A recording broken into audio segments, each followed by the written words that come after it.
የአእምሮ ጤና ችግር መንስኤዎች ምንድናቸው? የአእምሮ አቅም የሰውነት ያንዳንዱ ድርጊትና ምላሽ የሚቆጣጠር የኃይል ማመንጫ አድርገው ያስቡት። ሕይወታችንን የመምራት ችሎታችን በአብዛኛው የተመካው አእምሮ በሙሉ አቅሙ መስራት መቻሉ ላይ ነው። ስለዚህ አእምሮ መታወክ ሲጀምር ችግሩ ምን እንደሆነ ለማወቅ በጣም ፈጣኑ መንገድ ከሽፋኑ በታች ማየት ነው። የአእምሮ አንዳንድ ክፍሎች በአእምሮ ጤና ላይ ተጽዕኖ ያሳድራሉ። አንዱ አሚግዳላ ነው። ይህ ክፍል እንደ ቁጣ፣ ደስታና ፍርሃት ያሉ ስሜቶችን ይቆጣጠራል። ይህም ያንተን የመታገል ወይም የመሸሽ ምላሽ የሚቀሰቅስ። ሁለተኛው ደግሞ ሂፖካምፓስ ይባላል። ይህ ክፍል የማስታወሻ ባንክ ይባላል። በሕይወትዎ ዘመን የተከናወኑ እውነታዎችንና ክስተቶችን ያከማቻል እንዲሁም ይመዘግባል። እነዚህ ሁለቱ አንድ ላይ በመሆን ለስሜታችን እንዴት ምላሽ እንደምንሰጥና እንደምንገልጽ ይሰራሉ።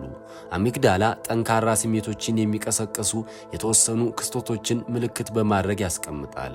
ሂፖካምፓስ ደግሞ እንደ ረጅም ጊዜ የማስታወሻ ይዛቸዋል። የሆረር ፊልም የመጀመሪያ ቀን ጭንቀት ወይም የመጀመሪያ የቤት እንስሳዎትን ሲያገኙ የተሰማዎትን ደስታ በግልጽ የሚያስታውሰው ለዚህ ነው። ጥናቶች እንደሚያሳዩት እነዚህ ሁለት የአእምሮ ክፍሎች በድብርት በተጠቁ ሰዎች ላይ መጠናቸው አነስተኛ ሆኖ ተገኝቷል። ጤናማ የአእምሮ መደበኛ እንቅስቃሴ ሲያሳይ በድብርት በተጠቃ አእምሮ ውስጥ እንቅስቃሴው መቀነሱን ያሳያሉ። ሳይንቲስቶች ድብርት ያለባቸው ሰዎች የሚያሳልፉት ከፍተኛ ጭንቀት በአእምሮ ሴሎች መካከል ያለው ግንኙነት እንደሚያስተጓጉል ይናገራሉ። አእምሮ 86 ቢሊዮን የሚሆኑ ኒውሮን የተባሉ መልእክተኞች አሉት። እነዚህ መልእክተኞች ኬሚካላዊ ምልክቶች በመላክ እርስ በርስ ይነጋገራሉ።